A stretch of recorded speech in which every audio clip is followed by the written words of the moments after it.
sammai da kasai da girgije yayi maliya. Rabbi kara salati gun manzo kairil anbiya, ya rasuli fiyayye dan Aminatu gatan duniya. Alihi ashabu sanya su kwaka ga mazanjiya, sanya Dakta Inusa giwa ce mai raba gardama.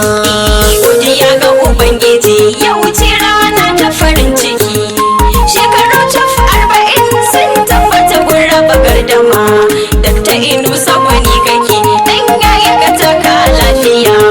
Al'umma ku biyo ni yanzu fadar ningi ko zan faɗi, na ɗauko tambura da sarewa gashi muna kiɗi, kakaki na sarauta gashi mun busa shi cikin kiɗi.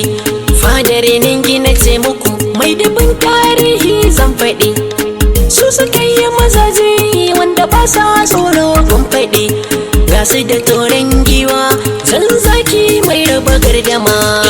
Godiya ga Ubangiji ya wuce rana ta farin ciki, shekaru cif 40 sun tabbata gun raba gardama.